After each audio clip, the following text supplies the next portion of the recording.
네, 하나님 말씀 보도록 하겠습니다. 하나님 말씀은 학개서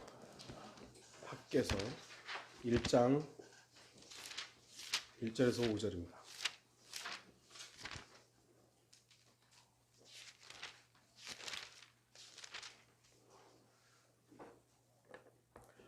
학개서 1장 1절에서 5절 말씀입니다. 제가 읽도록 하겠습니다. 다리오 왕 제2년 여섯째 달 1일 주의 말씀이 선지자 학개를 통하여 스알티엘의 아들 유다의 총독 스룹바벨과 여호사닥의 아들 대제사장 여호수아에게 임하여 말씀하시니라.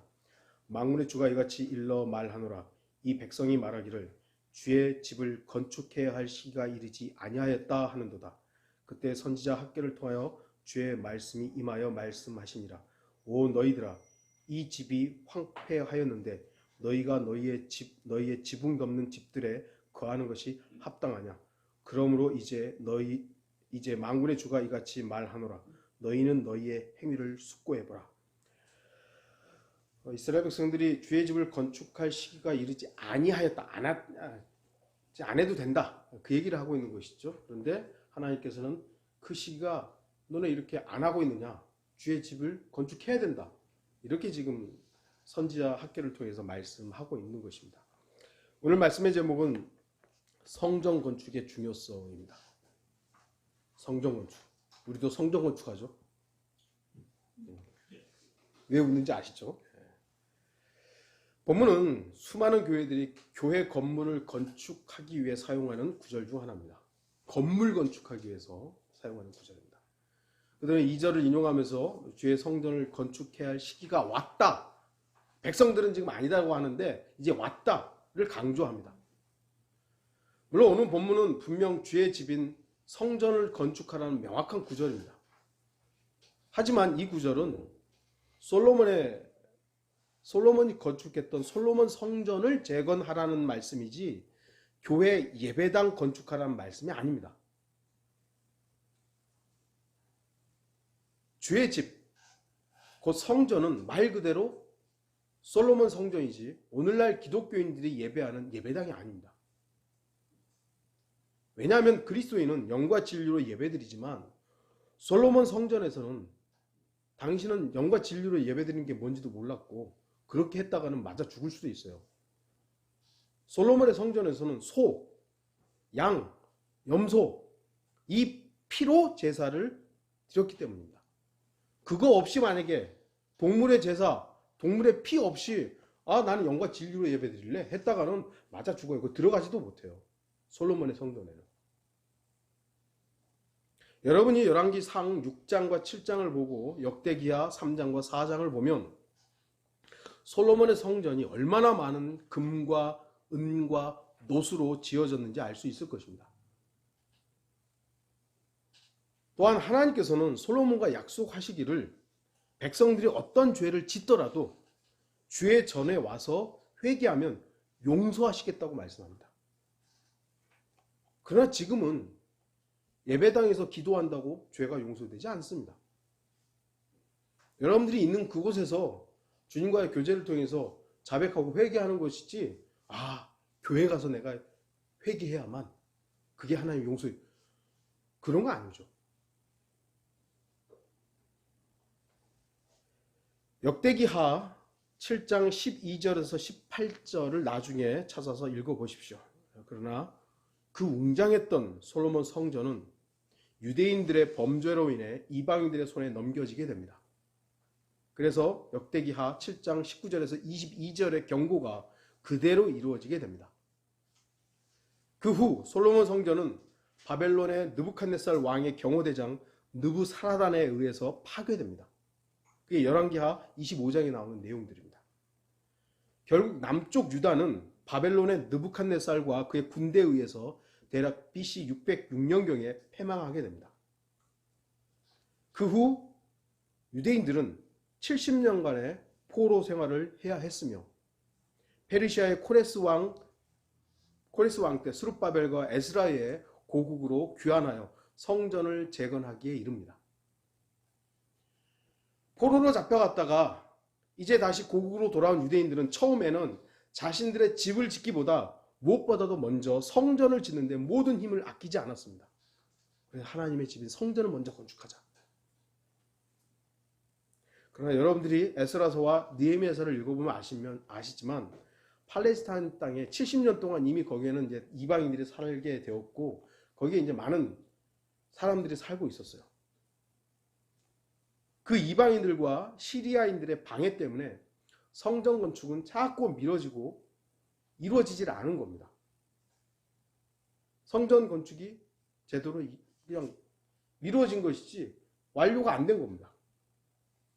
결국 많은 방해와 어려움 속에 유대인들은 성전 건축보다는 자신들의 집을 짓고 평안한 생활을 하는 것에 우선시 되어버린 것이죠. 성전 건축을 하려고 그러면 방해가 오니까 아이고 그럼 우리 집부터 짓자.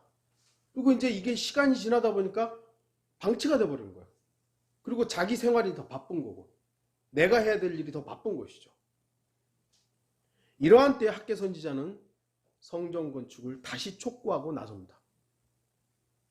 학개 선지자는 에스라와 스가랴 선지자가 동시대 사람입니다. 그게 이제 오늘 본문의 그 역사적인 배경입니다. 저는 오늘 본문을 세 가지 주제로 성전 건축의 중요성을 말씀드릴 것입니다. 첫 번째는 복음 전파에 대한 것이고, 두 번째는 다른 그리스도인들을 세워주는 것이고, 세 번째는 그리스도인 자신을 돌아보는 것에 대한 것입니다. 첫째는 성전 건축은 죄인을 주님께로 이겨오는 것입니다.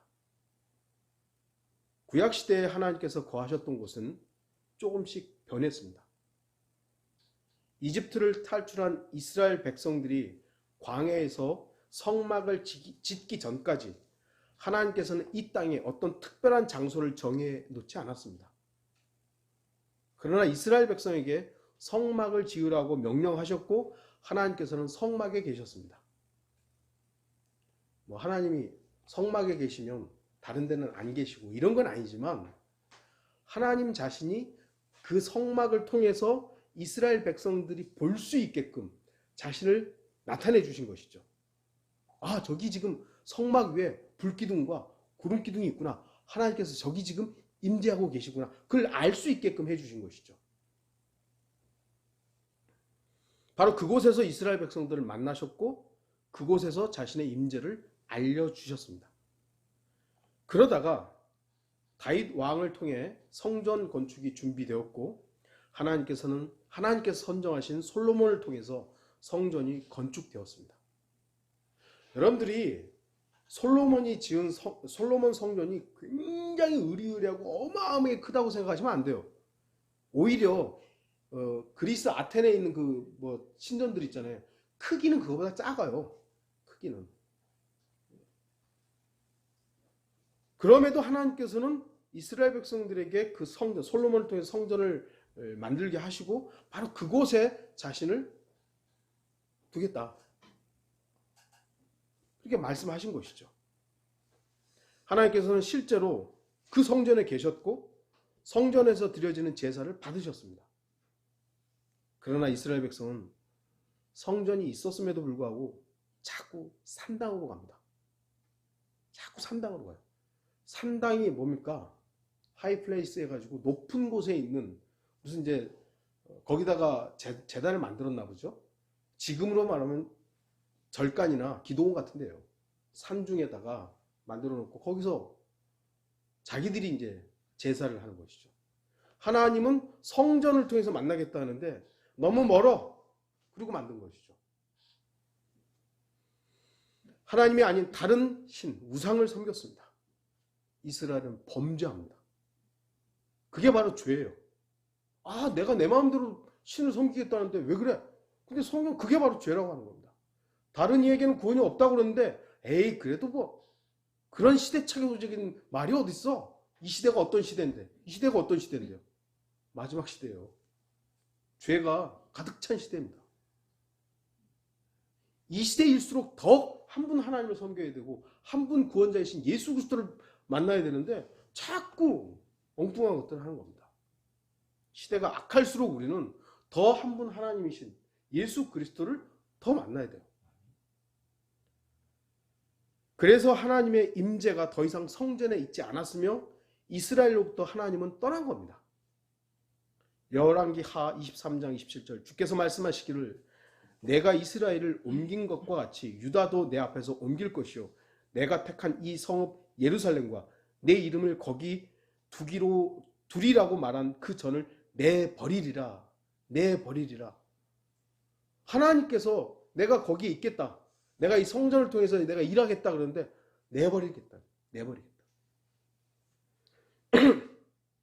이스라엘 백성들의 범죄로 말미암아 거룩했던 성전이 버려지게 됩니다. 하나님은 버렸는데 이스라엘 백성들은 여전히 거기가 성전인 거예요. 아이러니하죠? 그게 인간의 오름입니다. 하나님은 버렸는데 아니야. 그래도 하나님이 여기 계실 거야. 신약에도 사건이 있죠. 예수 그리스도께서 처음 예루살렘 성전에 들어가셨을 때는 내 집은 기도하는 집이다 라고 말씀하시면서 그 예루살렘 성전을 어떻게 보면 간접적으로 내 집이다 라고 말씀을 하십니다. 마태복음 21장 13절에서도 내 집은 기도하는 집이라고 말씀하십니다. 주님께서는 어찌 보면 예루살렘 성전을 가리켜 내 집이라고 말씀하신 것이죠. 그러나 종교 지도자들이 예수 그리스도를 거부하자 마태복음 23장 38절에서는 보라 너희 집이 황폐하게 버림바 되리라고 말씀하십니다. 그래서 내 집에서 너희 집으로 바뀌어버린 것이죠. 성전이라는 부분들은 하나님께서 정하셨지만 시간이 지나면서 이 정의가 바뀌어지게 됩니다. 성전은. 그리고 지금 이 시대의 성전의 정의는 무엇입니까? 건물이 아닙니다. 오늘날의 성전의 정의는 완전히 바뀌었습니다. 그럼에도 오늘날 기독교는 여전히 건물을 성전이라고 하죠. 자기 오름이에요. 아까도 말씀드렸듯이 하나님은 바꿔놨는데 하나님은 떠났어요. 건물에 더 이상 있지 않겠다 했는데 여전히 성전인 거죠. 여전히 성전. 건물을. 누가 오른 겁니까? 하나님은 오르신 것이 인간이 틀린 겁니다. 주님께서는 사람의 손으로 만든 곳에는 더 이상 계시지 않겠다고 말씀하셨습니다. 사도행전 7장 48절 그러나 지극히 높으신 분은 사람의 손으로 만든 성전들에는 거하지 아니하시나니 선지자가 말한 바 그러죠? 사도행전 17장 24절 세상과 그 안에 있는 만물을 지으신 하나님은 하늘과 땅의 주시니 그분은 사람의 손으로 만든 성전들에는 계시지 아니하시며 구약에서는 분명히 그 성전에 사람으로 솔로몬이 만든 그 성전에 계셨어요. 그런데 더 이상 거기 있지 않겠다. 사람이 손으로 만든 성전은 있지 않겠다. 그러면 오늘날 교회 건물들은 성전이 아닌 겁니다. 성전 건축이라는 말을 하면 안 되는 거예요. 근데 왜 그렇게 할까요? 돈이 되니까.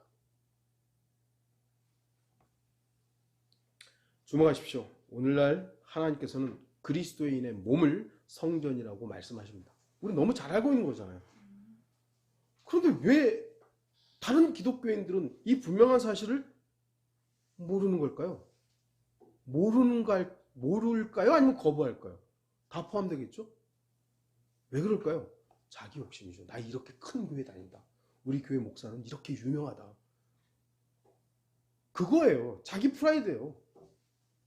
우리나라 사람들 큰 회사 다니면 나 삼성 다닌다 이러면은 거기서 뭐 하는지도 모르고 그냥 삼성에서 앞에 제가 그 수의분들을 제가 무시하는 건 아니지만 그 문지기 하면서 나 삼성 다닌다 그러면 와 이렇게 우러러 보는지 모르겠습니다만 나 어느 교회에 다닌다?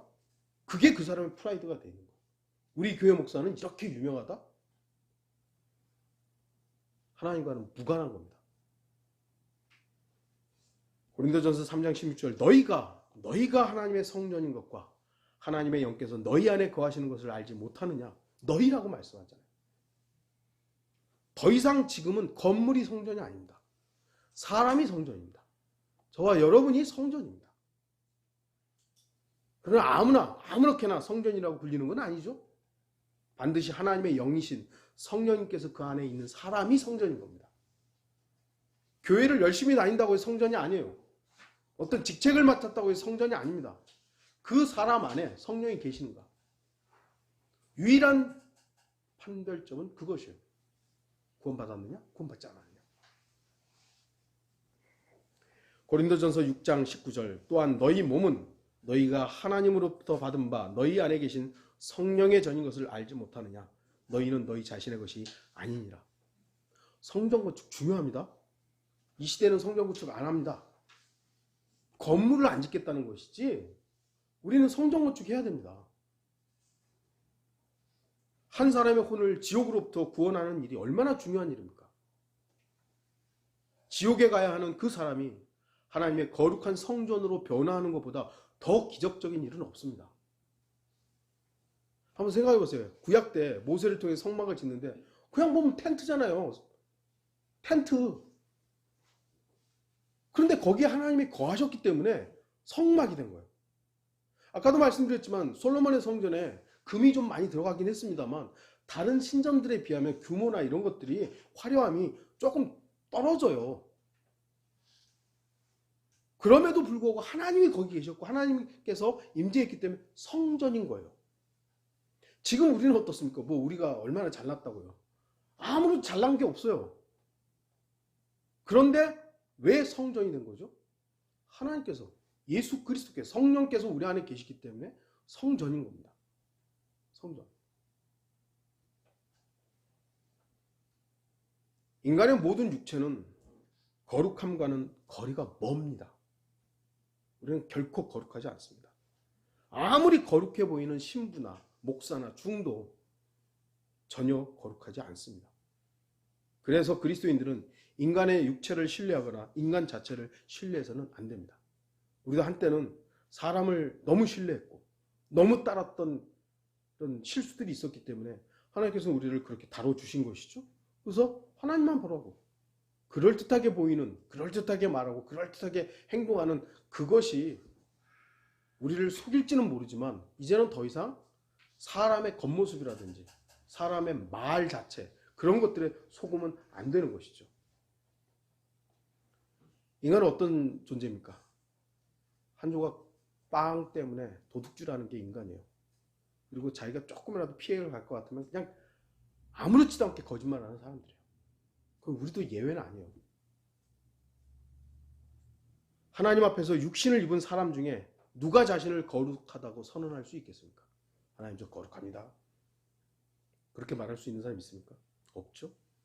그럼에도 불구하고 하나님께서는 그리스도인을 성전 삼아 주신다고 말씀합니다. 우리를 거룩하대요. 우리는 그럴 자격도 없고 거룩하지도 않은데 하나님께서는 우리를 거룩하게 하신 겁니다. 어떻게요? 성령께서 우리 안에 들어옴으로. 아까도 말했듯이 그 텐트가 아무것도 아닌데 하나님께서 거기 임재하신 것이에요. 솔로몬의 성전이 그렇게 화려하지도 않고 뭐 거대하지도 않은데 거기 하나님께서 계신 것이에요. 우리 아무런 존재도 아닌데 하나님께서 우리 안에 계신 것이에요. 그래서 저는 여러분들을 존중하는 것이고 여러분을 사랑하는 것이고 거룩하게 여기는 겁니다. 예수 그리스도의 의로서 의롭게 되었을 때 하나님께서는 성령님을 통해 우리의 몸을 하나님의 성전 삼아 주셨습니다.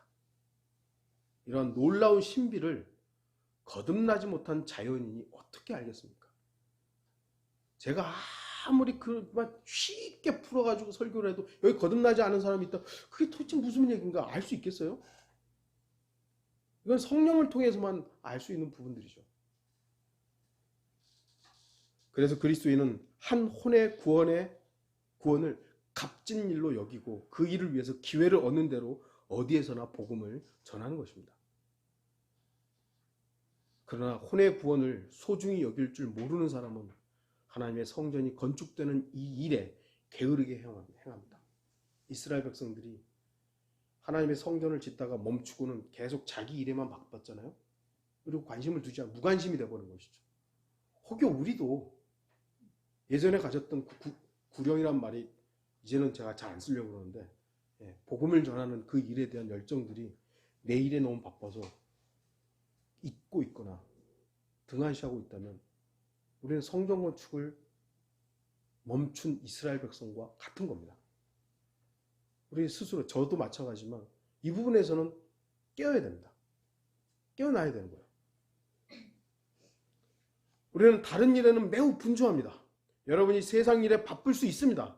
하지만 그리스도인의 모든 일은 복음을 위해 준비되어야 합니다. 저와 여러분들이, 저도 일주일 동안 일하잖아요. 5일 동안 열심히 일하고. 왜 열심히 일하는 거죠? 주일날 예배 드리기 위해서요.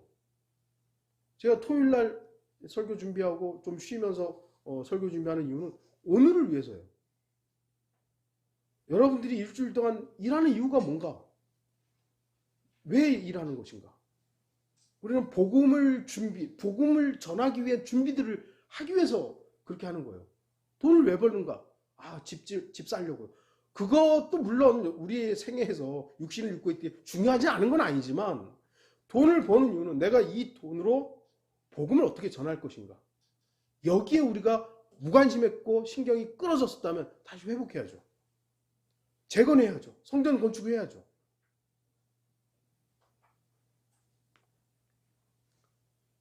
그것이 바로 오늘날의 성전 건축입니다. 건물 짓는 게 성전 건축이 아니라 한 혼을 주님께로 이겨오는 이 일에 우리가 깨어있는 것, 그리고 관심을 갖는 것, 이게 성전 건축인 거예요.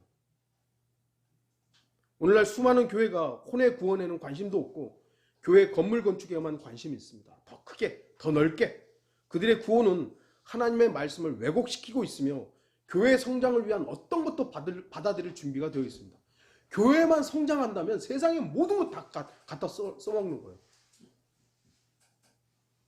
목사들이 인문학을 배우러 가고 철학을 배우러 가고 교육학을 배우러 가고 경제학을 배우러 간대요. 목사들이. 도대체 왜 세상 공부를, 물론 그런 것들이 참고로 목회를 하는데 조금이라도 참고가 된다면 저 역시도 인문학 책들을 읽고 그러죠. 그런데 그것이 목적이 과연 무엇일까? 교회를 크게 하기 위한 목적인가? 아니면 하나님의 말씀을 바르게 전하기 위해서 좀 성도들을 섬기고 성도들을 성장하기 위해서 그런 어떤 도움을 받는 것인가는 전적으로 다른 것이죠. 한 사람의 혼의 구원은 건물 건축보다 중요합니다. 아무리 수백억 들여가지고 건물을 크게 지었어도 그 교회를 통해서 한 명의 혼도 주님께로 이겨오지 못한다면 그 건물은 오히려 하나님을 반대하는 겁니다. 오늘날 교회들은 성전 건축이란 미명하에 사람들의 가난한 주머니를 털고 있습니다. 분명한 것은 솔로몬의 성전이나 광야의 성막은 이스라엘 백성들의 자원하여 드린 예물로 지어졌습니다. 나중에 그만 가져오라 할 정도로, 그만 가져와라 할 정도로 자원함으로 막 드려진 거죠. 오늘날은 어때요? 성도들 쥐어짜잖아요. 쥐어짜가지고 예외적인 몇몇 교회들이 있습니다. 예외적인 몇몇 교회들이 일반 교회들 가운데도 모범적으로 교회 건축을 하거나 교회를 어떻게 건물들을 사용하는 예외적인 그 교회들이 있습니다. 그런 부분은 우리도 나중에 주님이 허락하신다면 본받아야 되겠죠. 그러나 대부분의 성전 건축이란 미명하여 성도들에게 가난한 주머니를 털고 과부들의 주머니를 털고 이런 부분들이 일어나고 있죠. 문제가 심각한 겁니다. 여러분들은 그런 교회 다니지 않은 것만으로도 감사해야 돼요. 우리는 죄인들의 구원을 위해 그들이 주님께로 옮겨오는 이 성전 건축의 중요성을 잊으면 안 될 것입니다. 둘째, 성전 건축은 다른 그리스도인들을 세우는 것입니다. 그리스도인은 이미 예수 그리스도의 피로써 의롭게 된 사람들입니다. 모든 그리스도인은 하나님의 성전으로 지어지고 있습니다. 이미 성전이기도 하지만 또한 구원받은 사람들이 그 교회, 예수 그리스도 몸인 교회로 더해질 때 이것이 성전으로 또 지어져 가고 있는 것이죠. 아직 완성된 교회이지만 새로운 구원받은 사람들이 더해지는 이 현상을 통해서 성전이 지어져 간다라고 성경은 말씀하고 있는 것이죠.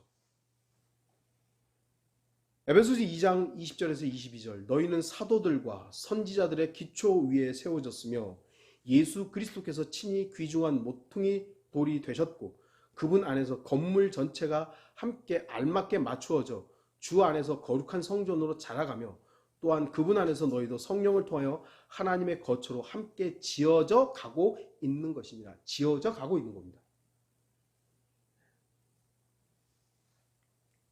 건물을 지을 때 기초부터 하나하나 신경을 써야 됩니다. 저도 목회하기 전에 이제 잠깐 건축 현장에서 일을 좀 해봤죠.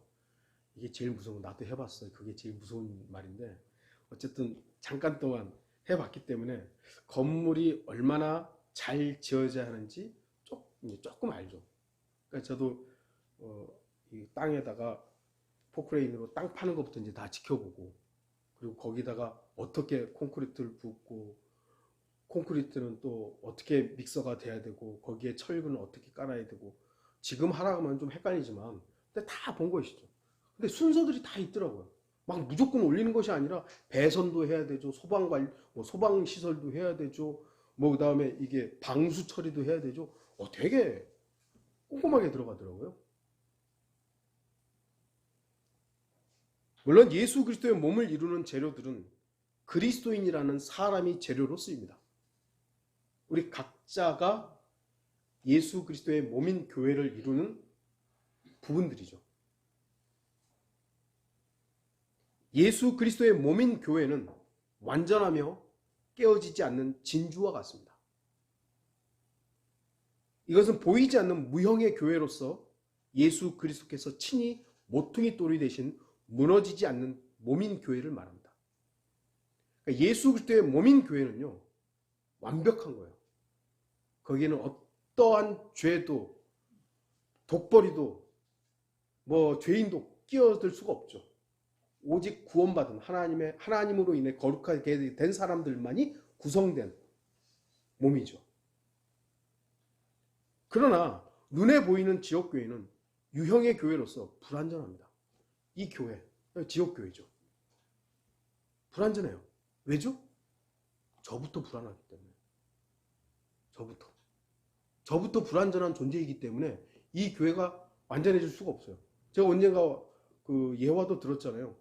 어떤 청년이 스펄전 목사인지 정확히 유명한 목사한테 찾아와가지고 이제 얘기를 하고, 목사님, 저 완전한 교회, 교회들이 너무 마음에 안 드는데, 저 그래도 추천할 교회가 있으면 좀 해주십시오.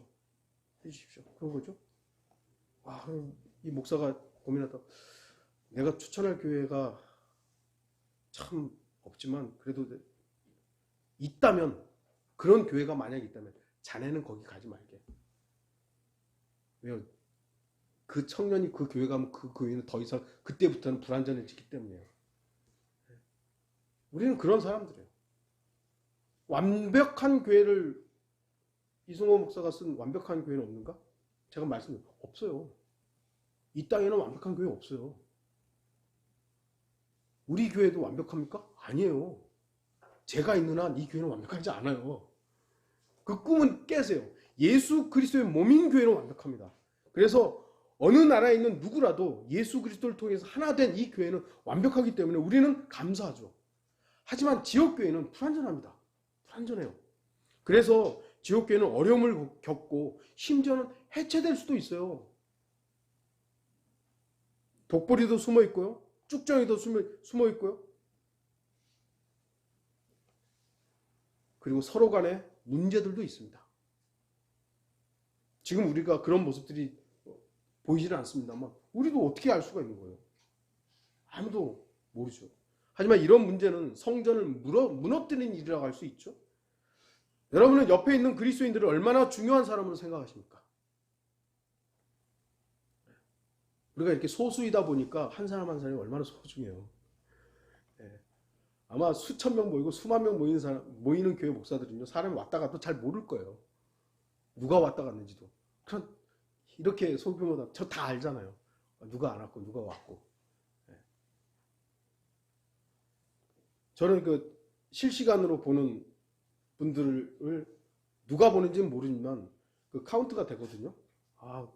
이번 주는 좀 그래도 더 많이 봤네? 왜요? 그거에 제가 막 기뻐하고 슬퍼하고 이런 건 아니지만 관심이 있어요. 누가 말씀을 들었을 것인가?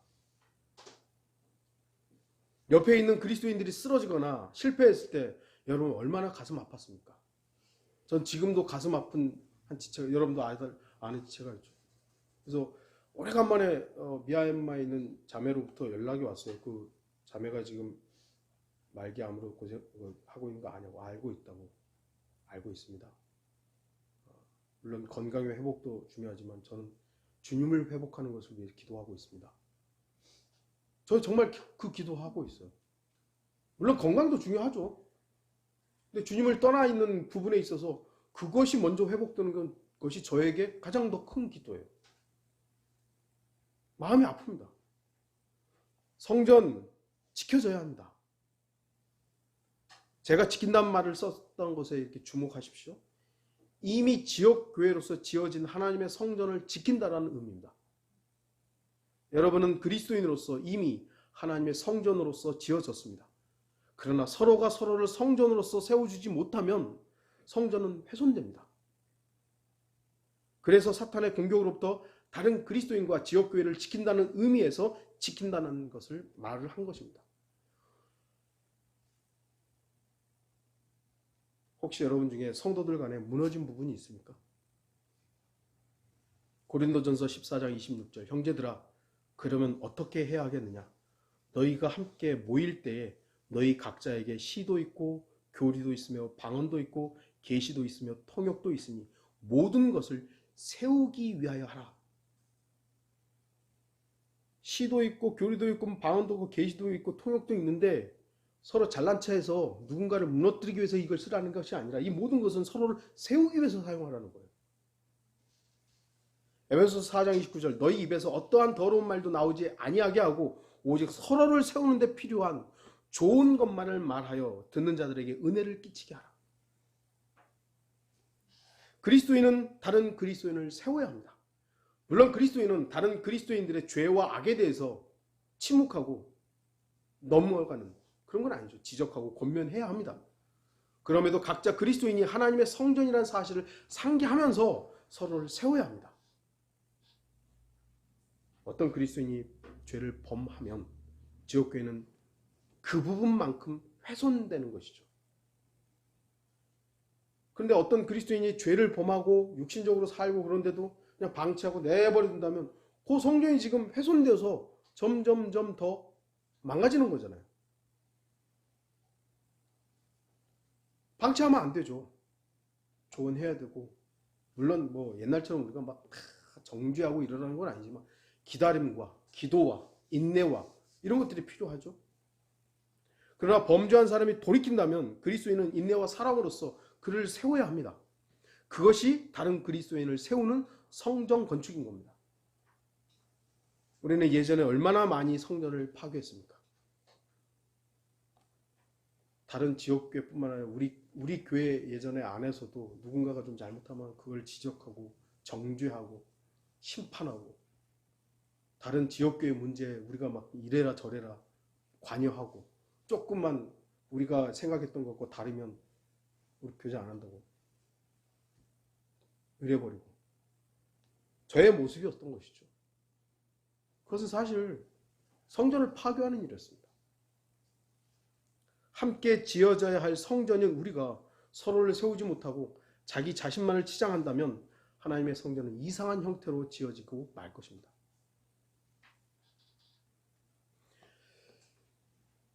독립침례교회라는 부분에서 독립이 어떤 의미인가? 뭐로부터 독립인가? 여러분들 아세요? 왜 우리가 독립침례교회를 사용하는지? 독립이 뭔가? 교단을 형성하지 않는다는 거거든요. 우리가 자체적으로 이 교회를 운영하겠습니다. 누군가의 관여, 간섭을 받지 않겠습니다. 이게 참 위험한 게 뭐냐면 좋은 점이 있죠. 그러니까 우리는 교단이 없으니까 교단에서 이래라 저래라 우리한테 뭐라고 할 수가 없어요.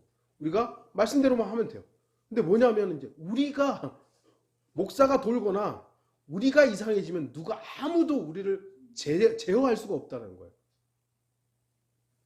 그런 예들이 있었고 이게 그러니까 인간의 시스템은요 완벽한 게 하나도 없어요.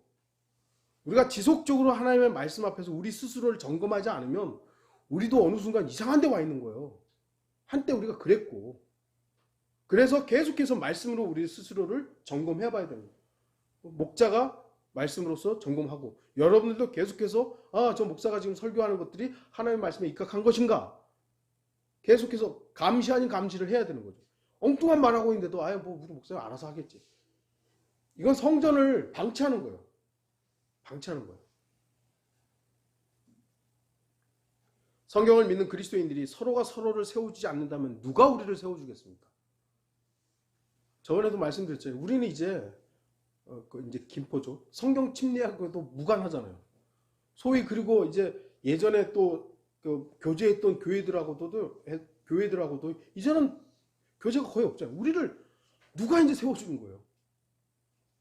여러분이 제가 여러분을 세워주지 않으면 아무도 우리한테 관심 없어요. 누가 우리를 높여주겠습니까? 물론 예수 그리스도만 우리를 안아주면 되는 것이지만 우리가 아직 육신을 입고 있기 때문에 우리의 필요들, 우리가 하나님으로부터 인정받는 것 이외에 사람들 간에, 성도들 간에 서로 인정, 필요한 것이죠. 그래서 서로를 건축해야 합니다. 서로의 성전이 건축될 때 베델교회는 하나님의 성전으로 아름답게 지어질 것입니다. 마지막으로 성전 건축은 그리스도인 자신을 돌아보는 것입니다. 어떤 사람이 구원받았을 때 그 사람은 하나님의 성전으로 지어지고 하나님의 영은 그 사람을 인치시기 때문에 결코 떠나지 않습니다. 그렇다고 그리스도인의 모든 문제가 해결된 것은 아닙니다. 구원받은 그리스도인도 성령을 슬프게 할 수 있고 성령을 소멸할 수 있기 때문입니다. 그리스도인이 하나님을 두려워하지 않고 하나님의 성전인 자신을 죄로부터 지키지 않을 때 이스라엘에 있는 예루살렘 성전을 외면하셨듯이 하나님께서는 그리스도인들을 외면하실 수도 있습니다. 왜죠? 내버려 두시기 때문이죠. 내버려 둔다. 성경이 분명히 내버려 둔다고 말씀하시잖아요. 우리는 어떤 순간에도 예수 그리스도의 보혈로 씻겨져야 하는 사람입니다. 예수 그리스도의 보혈로 이미 받았지만 그럼에도 우리는 매 순간의 삶 속에서 예수 그리스도의 보혈을 뿌려야 합니다. 구원받기 위해서 뿌리는 것이 아니라 우리의 삶의 거룩함과 우리의 방향성을 위해서 우리는 예수 그리스도의 보혈을 매 순간 필요로 해야 합니다. 나는 구원받았으니까 더 이상 필요 없어가 아닙니다. 예수님을 또 죽이라는 얘기가 아니라 그분의 보혈이 얼마나 가치 있고 그분의 보혈의 능력이 어떠한지에 대해서 우리는 잊으면 안 되는 거예요.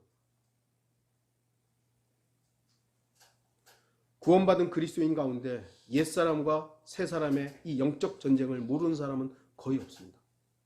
근데 이 영적 전쟁이라고 우리도 예전에 한번 그렇게 계속 배워왔습니다만 외적인 거, 교회에 있는 분란들을 영적 전쟁이라고 배웠잖아요. 목사를 대적하는 걸 영적 전쟁이라고 배우고 아니죠. 그거는 일부분일 뿐이에요. 영적 전쟁은 내 안에서 맨날 일어나야 하는 거예요.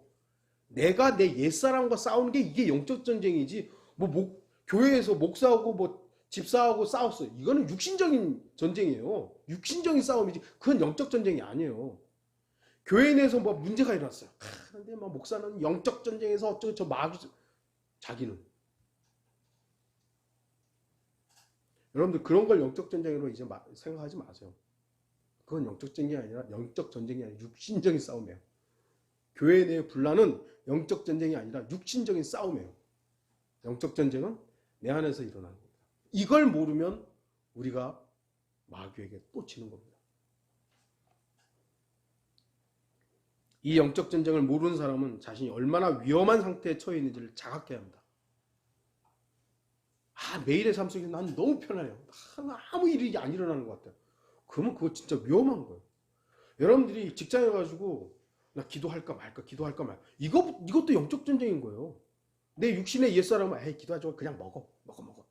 근데 내 새사람은 하나님께 주시니 감사하고 기도해야지.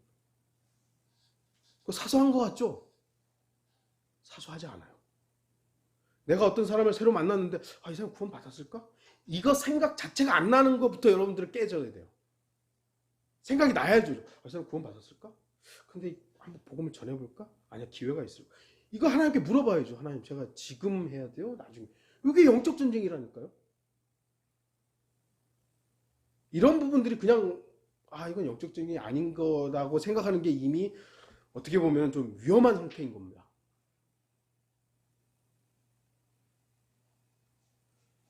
구원받았으면서도 영적 전쟁을 싸우지 않는다면 그 사람은 그리스도인으로서의 위치를 망각한 겁니다. 성전 건축과 무관하게 사는 거예요. 이스라엘 백성이 그랬듯이. 영적 전쟁을 모르는 육신적인 사람은 하나님께 무익할 뿐입니다. 그러한 사람은 결국 사탄의 종로로 할 수밖에 없습니다. 그래놓고 목사한테 대들면 마귀라고 정죄하는, 이미 그 사람은 육신적으로 있는 거예요. 다시 말씀드리지만 저와 여러분들은 어떠한 도구가 되었든지 어떠한 어려움이 되었든지 이것은 하나님께서 우리를 다루시는 도구구나. 그 사람이 되었든 뭐 상황이 되었든 그 자체로 우리가 기쁨으로 받아들일 수는 없지만 이거 하나님께서 우리에게 뭔가 알려주시는 거야. 뭔가 분명한 의미가 있구나. 의도가 있구나. 빨리 캐치해내야 되는 것이죠. 그러지 않으면 어느 순간 육신적으로 모든 걸 판단하면서 하나님의 이름만 갖다 쓰는 것이죠. 분명한 것은 그리스도인 스스로도 하나님의 성전으로서 자라가야 한다는 것입니다. 갈라디아서 4장 19절 나의 어린 자녀들아 너희 안에 그리스도가 형성될 때까지. 아니 예수 그리스도가 이미 구원받은 받은 사람 안에 있는 거잖아요. 근데 사도 바울은 형성될 때까지래요. 포함드거든요. 형상이 이루어질 때까지, 모양이 이루어질 때까지 다시 상고를 치른대요. 예수 그리스도가 우리 안에 계신 것 자체로는 거룩하고 완벽한 거죠. 그러나 우리는 또한 예수 그리스도께서 추구했던 그 겸손을 우리 안에서 이루어가는 이 과정을 배워야 되는 겁니다. 그게 우리의 거룩한 삶으로서 나타나야 되는 것이죠. 우리는 한때 죄는 우리 어떤 짓거리의 문제가 아니라 내 안에 있는 의도다, 생각이다, 그렇게 배웠죠. 그래서 진짜 짓거리가 중요한 게 아니야. 그래 내 안에 있는 내가 맨날 이렇게 왔다 갔다 하고 이게 진짜 문제구나. 문제죠, 문제는. 그럼 짓거리는 문제가 아닌가요? 짓거리는 해도 괜찮은 건가요? 속지 마십시오. 속았죠, 우리는. 속으면 안 돼요. 내 안에 있는 것들이 짓거리로 나타난 거예요. 안 나타났을 때 내가 죄인이 아닌 건 아니지만 어쨌든 우리는 내 내면에 있는 것들을 중요시하고 내면의 문제 앞에 주님 앞에 자백해야 되지만 이 나타난 짓거리의 문제가 있을 때 이거는 사람과 사람과의 관계 속에서 드러난 것이기 때문에 이 문제도 중요한 거예요. 우리 이거 무시하면 안 되는 거예요. 그래서 거짓말하면 안 되는 것이고 그래서 사기치면 안 되는 것이고 간음하면 안 되는 것이고 음란하면 안 되는 것이죠.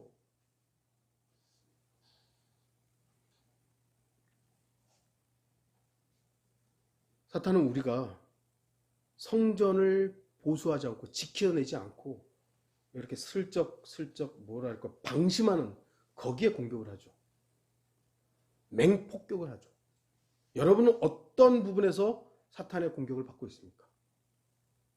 하나님의 성전인 우리의 몸을 죄에게 내어주면 안 되는 것이죠. 죄를 지을 수밖에 없는 우리지만 그렇다고 해서 죄를 지어도 되는 건 아니죠. 예수 그리스도의 십자가의 보혈이 우리의 죄의 문제를 해결했지만 죄를 지어도 되는 보증수표는 아니에요. 그거 분명히 구분해야 되는 거죠. 근데 마치 구원파가 그런다고 저는 들었으니까요. 구원파는 이제 죄의 문제가 해결됐으니까 이제 내가 하는 일들은 더 이상 죄가 아니다. 그건 아니죠. 그건 아닌 거예요. 우리의 구원이 죄를 지어도 되는 보증수표는 분명히 아닌 겁니다. 고린도전서 15장 33절 34절 미혹되지 말라. 악한 사귐은 좋은 행실을 부패시키느니라. 의에 대하여 깨어있고 죄를 짓지 말라. 성경은 죄를 짓지 말래요. 안 지어야죠 그러면. 그런데 안 지을 수 있느냐? 지을 수밖에 없다. 그래서 우리는 매일 십자가로 가는 것이죠. 어떤 자들에게는 하나님의 지식이 없기에 내가 너희를 부끄럽게 하려고 이 말을 하노라. 악은 어떤 형태로든지 피하라고 주님은 말씀하셨습니다. 우리의 성전은 잘 보존되어야 합니다. 그럼에도 혹시 무너진 곳이 있다면 지금 바로 보수하면 되죠. 죄의 자백으로 파괴된 성전의 잔해를 제거하면 되는 겁니다. 요한일서 1장 9절 우리가 우리 죄들을 자백하면 그는 신실하시고 의로우셔서 우리 죄들을 용서하시며 모든 불의에서 우리를 깨끗하게 하시느니라. 하나님만이 하실 수 있는 겁니다. 목사가 하는 것도 아니고 신부가 하는 것도 아니고요. 어떤 인간도요. 당신의 죄를 사하노라는 할 수 없습니다. 하나님만이 하시는 거예요. 그래서 우리는 하나님께만 죄의 자백을 하는 것이죠. 그래서 우리는 고해성사가 없는 거예요. 그리고 하나님의 말씀으로 무너진 자리를 채우십시오.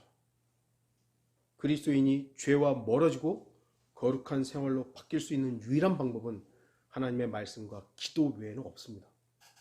디모데전서 4장 5절 이는 하나님의 말씀과 기도로서 거룩하게 됨이라. 결론을 맺겠습니다.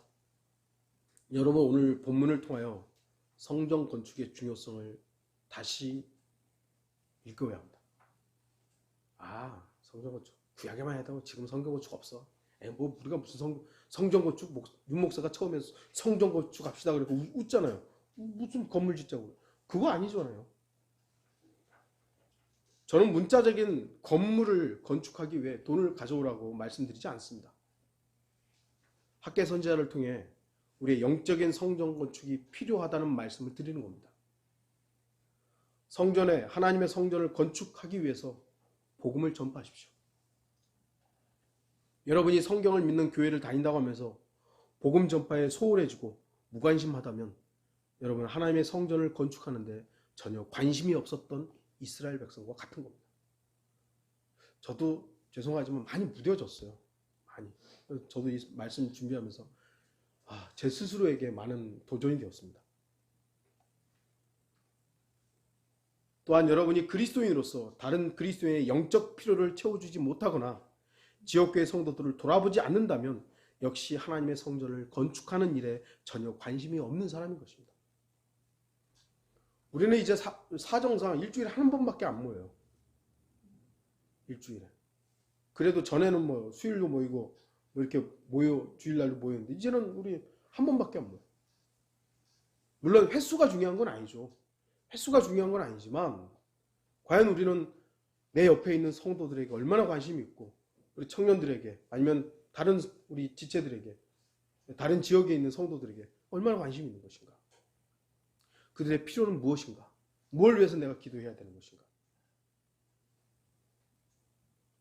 마지막으로 여러분 자신의 몸인 하나님의 성전이 죄와 관련되었거나 무너진 상태임에도 불구하고 이 성전을 보수하려고 하지 않는다면 여러분은 가장 위험한 상태에 있다는 것을 알아야 됩니다.